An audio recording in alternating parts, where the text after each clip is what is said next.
that magic and sorcery has no place in politics in terms of it pursuing a political objective, regardless of ideology, left, white, centrist, fascist, communistic, neo-fascist, Bolshevism, you name it, socialism. We have no business being involved. Now, I want to talk about the reasons for this. If you are using your magical abilities or your perceived magical abilities in order to bring down a politician or to bring another politician to power or to affect a type of political change, you're not going to work. And the reason for this is because politics is not built on truth. Now, I only see politicians and a political system as a means for me to exploit the energy. There's an energetic unleashing when this happens. When Obama became president of the United States in 2008, it was amazing to watch him, how he spellbound and hypnotized all the people of the world with just words that meant nothing, hope and change. These are words that mean absolutely nothing. You know, do you hope? You know, when if you jump off a cliff, do you hope to survive? You know, they're terms that mean nothing, and change is a word that means nothing. It's probably, you know, we want change, but change could be anything. That means nothing. It's just a purely superficial idea. I want change. Why do you want change? Because it covers everything. They're going to give me what I want. How do you know? They said they're bringing in change. You see, it's a lie from the beginning. On every level, it's a lie. And the same people who are sort of like fawning over Greta Thunberg in the UN's speech the other day were the same people who were in a daze of psychosis, of endorphins when Obama was elected and was sworn in. Within a couple of weeks, he was droning the shit out of them in the Middle East. And probably one of the worst killers and warmongers in any president since in recent times. And the same thing with Bush. Trump. It was in the other direction, that all the lefties went psychotic, and to me that was extremely funny. So there was both those cases. The first one, there was a charge I could tap into because I was able to write my book, The Animal of the Psyche, and explain to people why you have a need for saviors, and also it also proved the whole idea that we're so spellbound. Westerners are so spellbound by the idea of a Jesus, a Messiah coming, that they will vote for any Messiah or any Jesus, and so that's useful for me. And because it allowed me a chance to reach people who are saying, what's really going on here? Same with Trump. There was a great gestercraft and comedy element to all that. And then that was the first one where people started hexing and had these mass binding spells. They won't work because you're not seeing the truth. All politics is a game. It's a piece of theater, and what you see in front of you is not what's going on in the real deal. You're being given a lie. So how can you magically affect something that you don't know is true? You see what I'm saying? You do not have an objective that you can say is sound. Okay, we know exactly this, we know exactly that. You don't have that. What you have is political stories, spin, mass media. So you're going by that's something that isn't real to begin with, or is completely different than what your objective going in there is.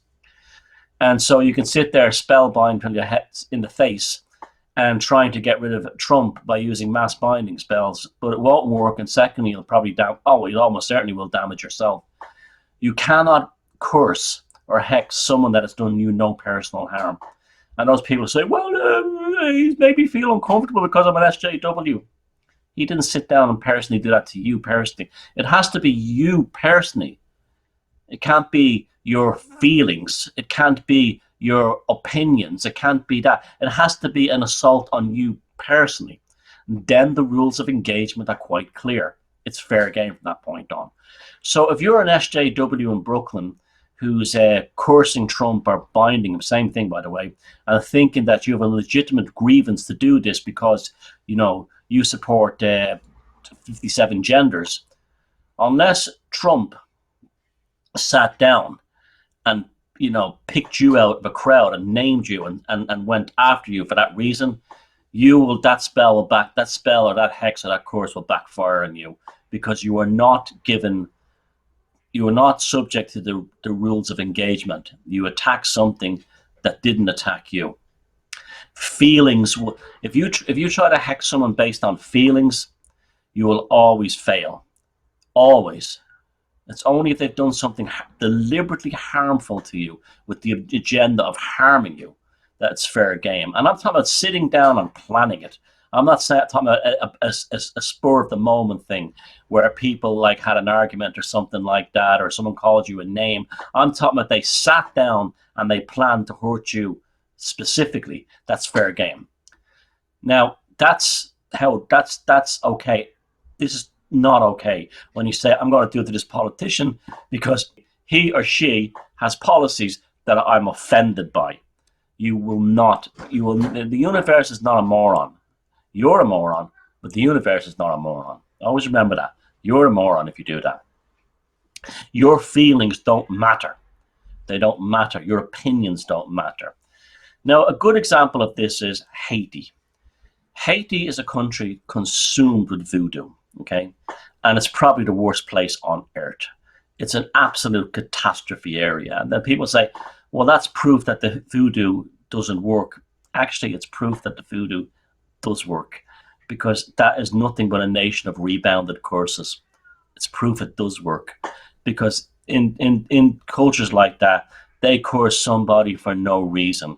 I've seen it all over. I've spoken to people from all over the developing world. This is what they do. If someone has a car that you don't have, they curse them out of jealousy. This is why these countries fall asunder. This is why jealousy is a terrible thing. And they curse out of just pure jealousy, they will curse out of that. And this is what happens. And then it always rebounds. Always rebounds. The rules of engagement are like for like in terms of the offense. If someone tried to kill you, you go, okay, and magically you can try to kill them back.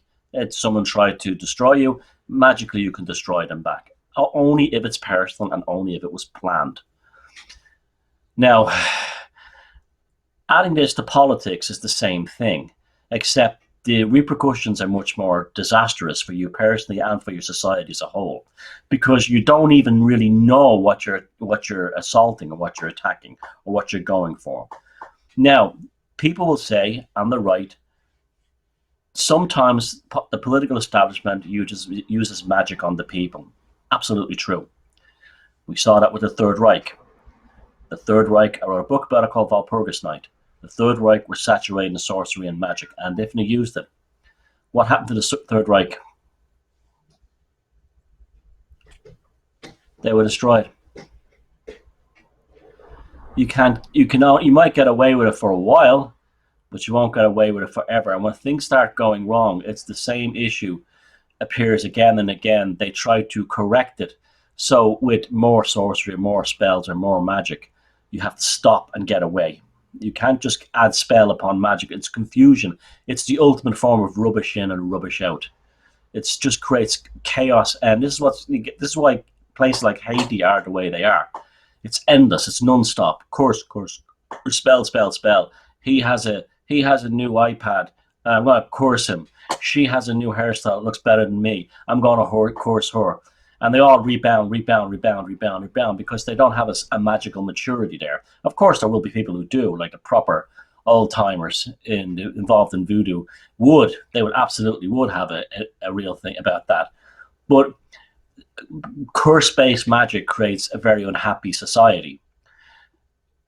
Big time. Where you get things like Santeria, it's not necessarily about cursing people or hexing them or bind them. It's mostly about things like trying to find things or look things or get information about things.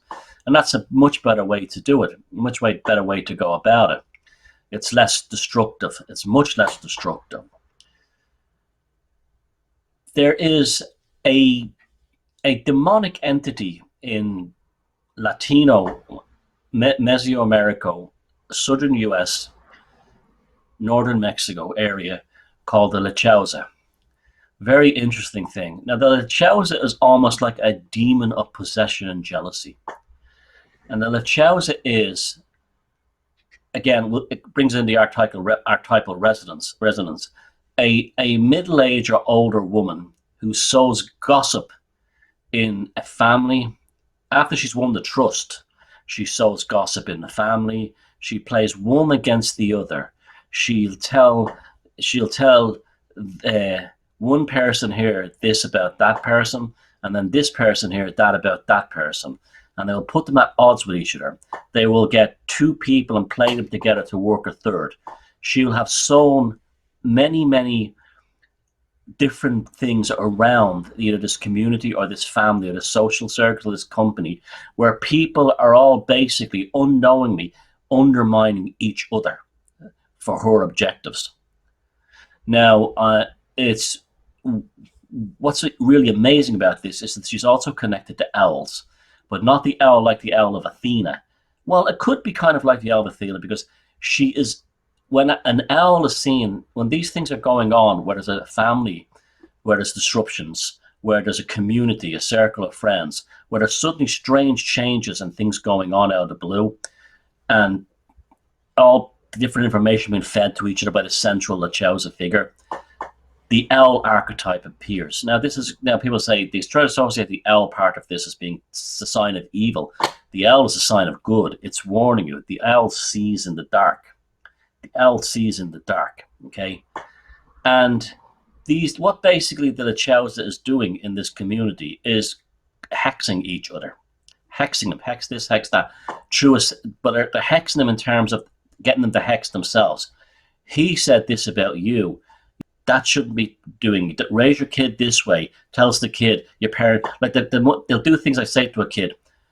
Your son is not. You're doing a bad job raising him, or you're doing a good job raising him. And then they'll say, "What should I do?" You should do this. It's a big advice. You should do this. And then they'll go to the son without telling the mother, "Your mother doesn't like you," even though. And so when the mother says to the son, "I don't like the way you're doing this. Why do you hate me?" You understand? That's how the Lechauza works. And ultimately, everyone is self-hexing each other. Everyone is self-hacking each other until they don't know. There's absolute confusing. It's just like gaslighting. It's pure gaslighting. But it's done in a very... It'd be like... Because... And the Lechauza is taken very, very seriously within the US and Mexican border communities, Latinos, very, very seriously. So enormous chaos.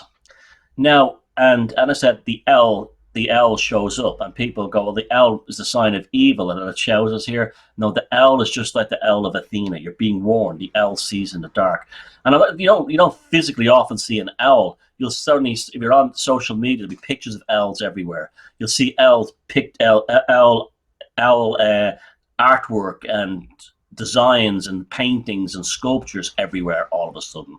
This is back with the psychic weather thing. Pay attention.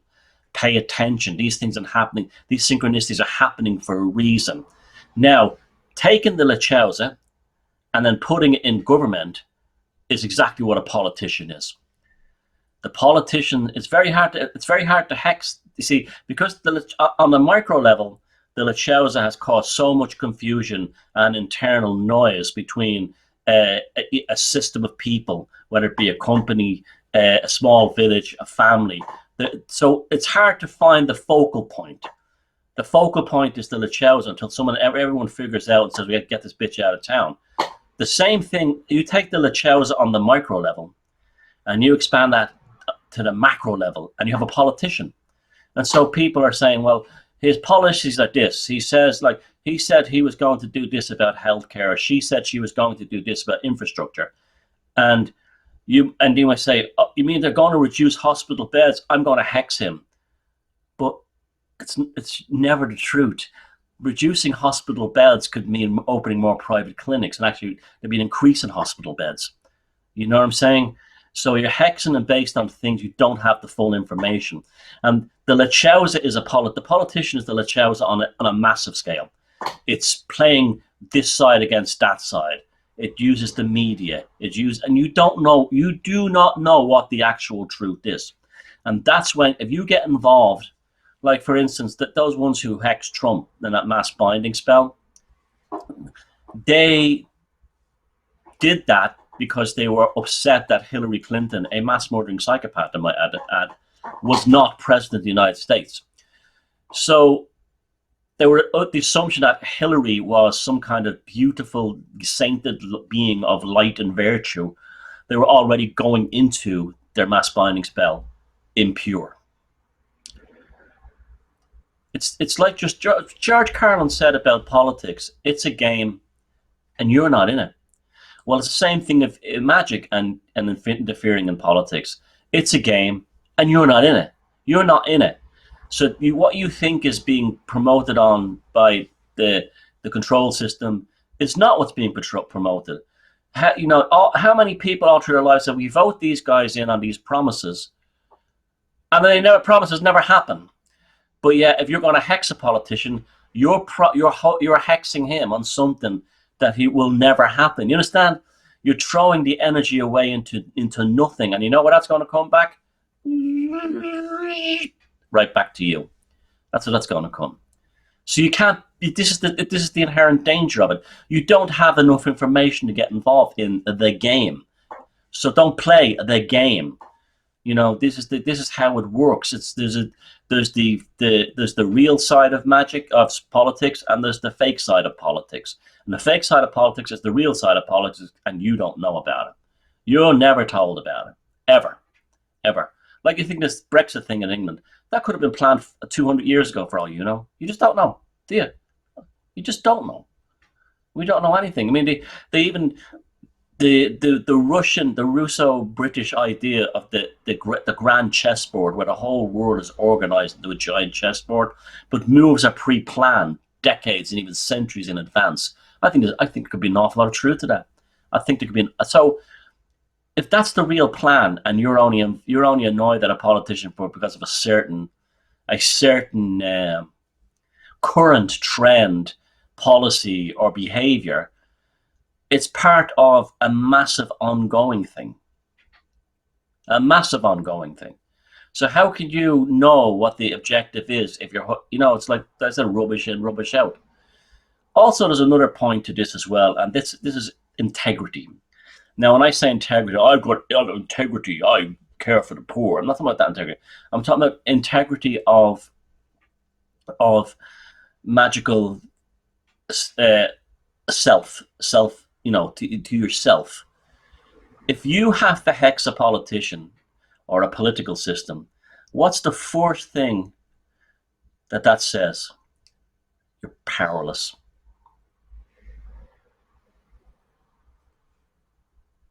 Let that sink in for a second. You're powerless. Whereas you don't care, you have power. You see how you must change your way of thinking. If you acquiesce to the belief that you must get this politician, you've already handed over your power. You've lost. Before you have even stepped into the arena, you have lost. Because you're going under the belief that you are already a victim.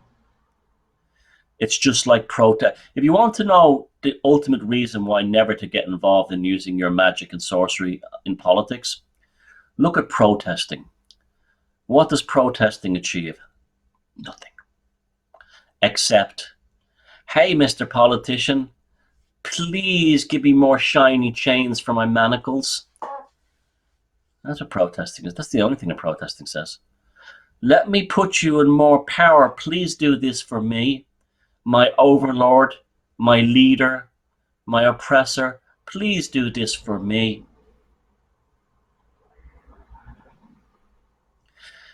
So you're already a victim. You're going in there as a victim already. You're going in there as a loser already. Reality is you just ignore them. You can't get them. It's the same. That's the same thing. Activism and it's the same thing as that. It's the same. You're begging. You're going in with a victim complex to begin with. You've already lost. And even if 20 million people marched in London tomorrow, calling for the end of Boris Johnson, he would go down in history as the enormously successful politician. Because where do you think that energy is going to feed? It's going to feed him. You want to fill the political system, the ultimate magic circle of all of these people's lives. Apathy is the cure. It's like when someone pisses you off, being in a condition of revenge or wanting revenge. Do you think that you're actually in the driving seat there? No. The person you want revenge off is very much in the driving seat, very much. You have already acquiesced to them. You just don't know it yet. The same thing in magic. You're already a victim. You're already a victim. And you apply it to politics, you'll never not be a victim.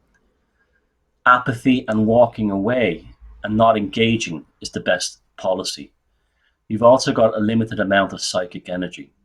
That psychic energy that you channel towards getting rid of a politician or a political system, whether it be activism, marching, whether it be trying to hex them, whatever, that's psychic energy you have lost for yourself, that you need for your own life, to get things done for you immediately. Not for getting a politician to give you what you want, or to get rid of them so another politician can come in and give you what you want. That's all the sorcery of failure. That's all that is. All of that is the sorcery of failure. Big time. Whereas if you don't care and work and save that psychic energy, or regardless if you're using it for magic or activism, you have retained a huge amount of psychic energy that you can use for yourself, that can help you do lots of things, be more creative, enjoy life better. It's at the very most you get a brief adrenaline rush, and it also appeals to narcissistic people. Oh, I fought the system, this kind of thing. It's not. You haven't fought the system. You've turbocharged the system. You've made the system more powerful by giving your energy to it. Do you think people would learn this by now? But they don't, because people have this thing that they want to believe, I'm the good guy. I'm on the side of righteousness. I am the boss man. I have the power. Power to the people. Yeah, power to the people. No, that's power to the politicians and depletion for the people. And if you want to see the proof of that, look at Haiti. Hex, hex, hex, hex, spell, spell, curse, curse, curse, curse, curse, curse. And it's an absolute shithole of a country. And in fact, I think the same thing happened to Ireland during the famine.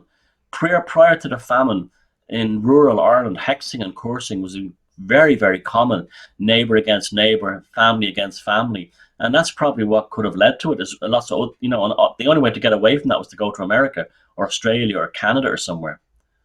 And this is, and you look at the other places where there was immigrants to America, Sicily, the land of curses and hexes. They all ended up in America. Interesting, isn't it? And that's because they were all giving their own personal power away. And when they emigrate, you discover you regain your power again. You discover your power again because you're out of that system.